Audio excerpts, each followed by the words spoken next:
Oh, a couple of times I stood up and screamed, and for me as the designer, I mean, I was just like, I don't care if no one buys this, I like it. Well, no, that's an amazing sentiment because I was just listening to a podcast and they were talking about Frank Zappa and how Frank Zappa basically always made music for himself. He didn't care if anybody ever bought a single record he made. He made the music he wanted to hear. But that's the same thing, and I wonder how many designers do that. That's being very true to the art side of it.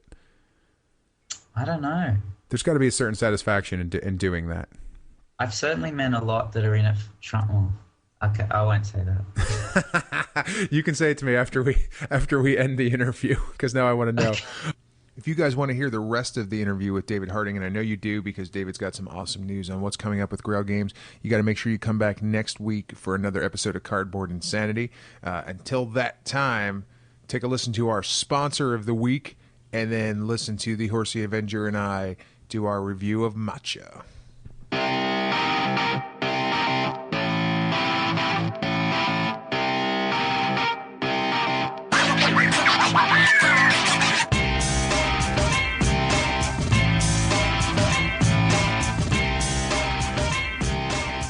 All right, folks, Cardboard Insanity has a sponsor this week. Wow, that's new. Yeah, we're legit. Really? I feel like Mark Maron. I'll do this in his style. Hey, folks. He always says that. I love it. It makes me so happy. But we are here to talk about the Card Caddy, the Card Caddy Double, to be specific. Mm-hmm. We got sent a original Card Caddy that this thing holds, I think, about 60 unsleeved cards. The new version that is on Kickstarter right now, it's a double and triple decker Card Caddy. That's nice. Right, so the double will hold 100 sleeved cards, 75 double sleeved cards, and the triple will hold 100 double sleeved cards. Now, I'm not sure why you're double sleeving cards, unless they're talking about the thicker, fancier sleeves. That could but be. Either way, the double Card Caddy is big enough to hold a solid Magic deck. That's really important. Right. Yeah. Or you could put, if you have card games you like and you just want to travel with like one or two small card games, throw those in there, you're good. Yeah. The other thing that immediately popped into my head since we're in Michigan is all the euchre players out Exactly. Boy, if they slapped a U of M logo on this thing, they'd make like about $10 million. Yeah, really. So this Especially is here. Right? Not in Ohio. It wouldn't sell. No. But the Card Caddy's currently up on Kickstarter. They got about 10 or 11 days. They're getting close to some of their stretch goals where they'll be able to add a box that'll snap onto this thing, which would be really cool because you can keep some dice and tokens and things like that. Okay. Really make some stuff portable. So these are up on Kickstarter right now. Again, this thing's called the Card Caddy. This is the double decker. If you search, you can hit them up on Twitter at the Card Caddy. Looks like they also have a Facebook page and Instagram and some Pinterest. The website is narrowshill.com, narrowshill.com, or it's narrowshill. I'm not sure. Either way, I'm going to go with that. Okay. Or you can send Chris an email at chris.nichols, Nichols, at dimesy, dimesy.com.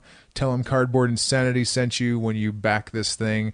I'm going to pick up a couple because this will make taking card games like Battle Line, Yes. the aforementioned Battle Line, to New Jersey to play with my mom a heck of a lot easier. And also your magic decks. I'm trying to quit. Right.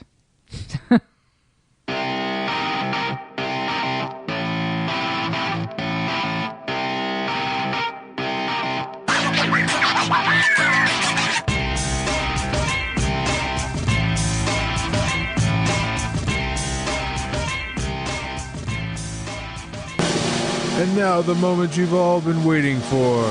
Cardboard Insanity's Game of the Week.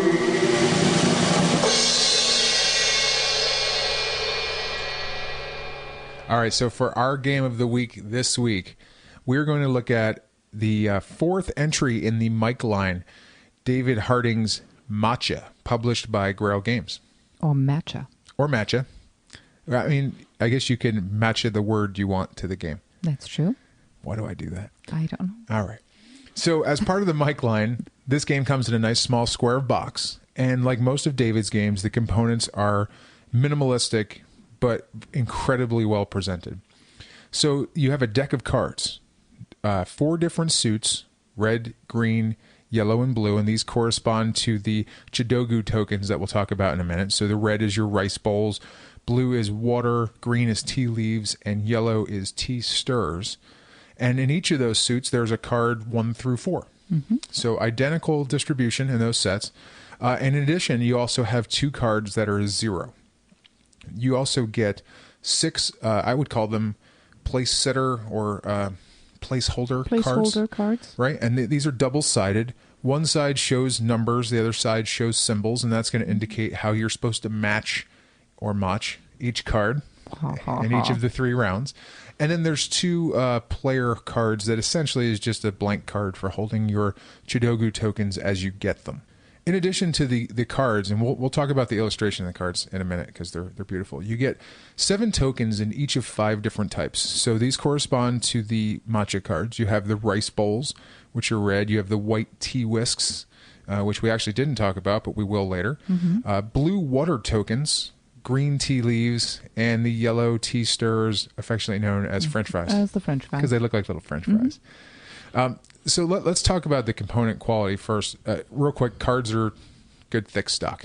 They're fine. David always does a good job with a decent card stock on there. So nothing that you're going to think is thin. The matcha cards, the actual cards you're going to play with in the game, are absolutely beautiful. The artwork is stunning. This is TJ I Lebrano. absolutely love it. TJ Lebrano did 11s as well, I believe. This is just gorgeous art, and I'm almost bummed that there's only 4 different suits because the illustration of the Japanese woman preparing tea in each of these different ones, the colors are beautiful and the lines are soft, and it sort of looks almost traditional Japanese art. It sure does. It's just beautiful. They look like lovely prints that you would hang on a wall and admire. Like Prince the musician? Less so. Okay. But honestly, the artwork on these is beautiful. They would look. My mother would love these hanging in her house. Yes, she would. The Chidogu tokens are super cool because, this could have been, just been little cardboard printout tokens. They could have been square with a picture on it, but instead, they're awesome.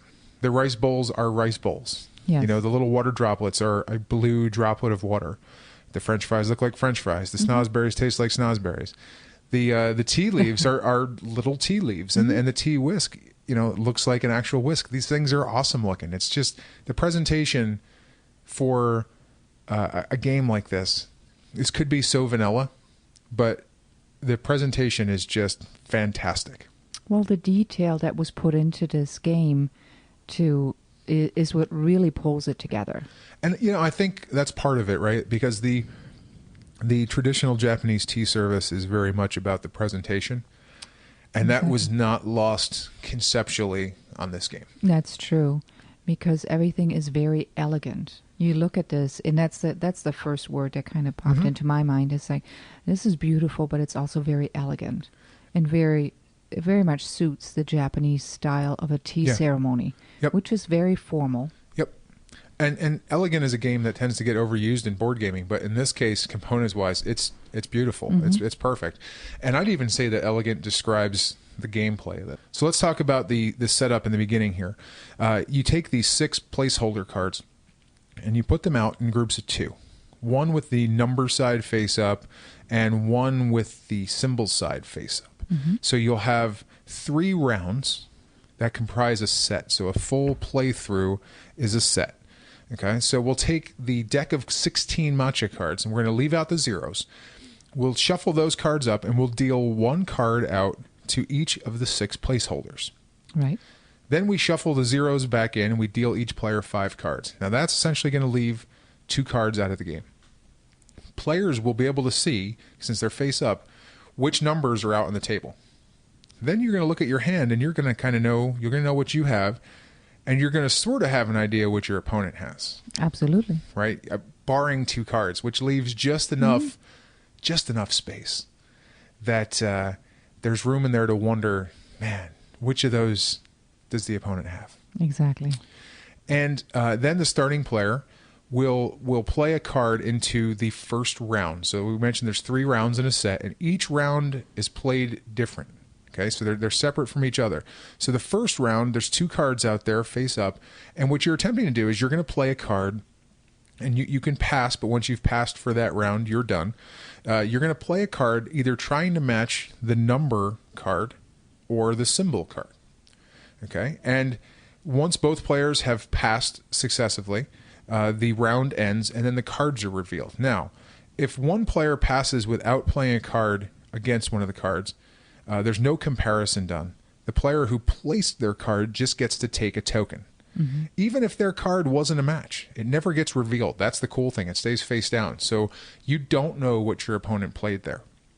Which is part of the bluffing. Right. And when we get to the victory conditions, that'll make sense. Mm-hmm. Otherwise, the cards are flipped face up and they're compared. So on the placeholder card where we're trying to compare the number, we both, let's say in the cards we have set out here, this first round has a blue 3 on the numbers and a yellow 4 on the symbol. What you're trying to do is you're trying to match the number or the symbol, depending which card you're going for, and then whoever has the higher rank wins that.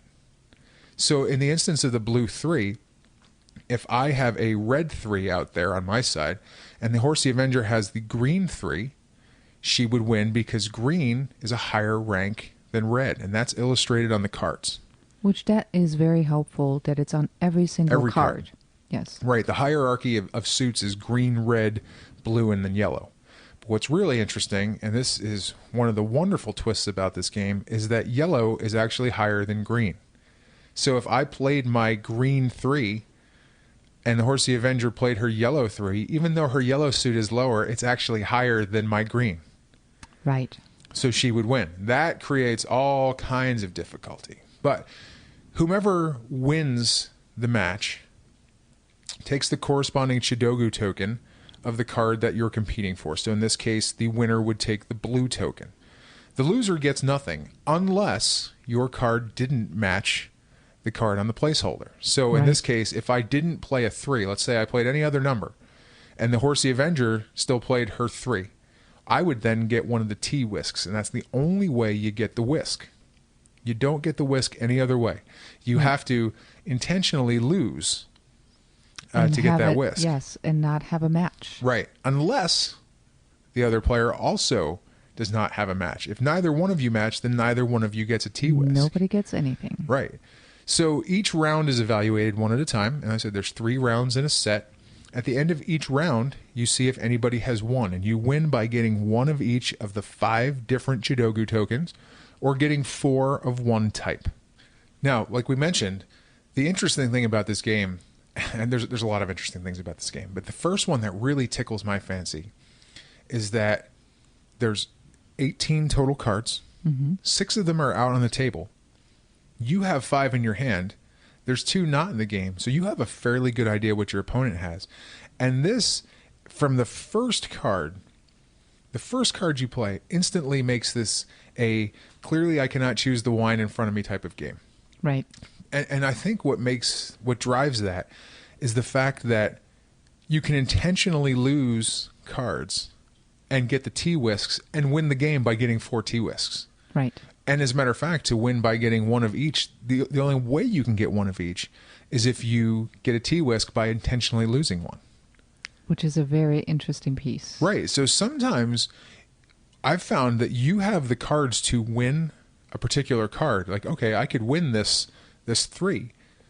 But if I do, and she doesn't play a match, she purposely goes off suit and gets a T-Whisk, well, now she'll have 3 T-Whisks and she can just get one more and win. So then essentially you find yourself going like, well, if I win that card, does that put me closer to victory than it does if she loses that card? Mm-hmm. And sometimes you will feel the need to play a card that you know is a loser, just sort of bluffing the other person, hoping that they don't. I tried to go for this in a game we played before, and the Horsey Avenger afterwards said to me, she's like, I knew you were doing that. I was like, how did you know? I didn't even know I was doing that.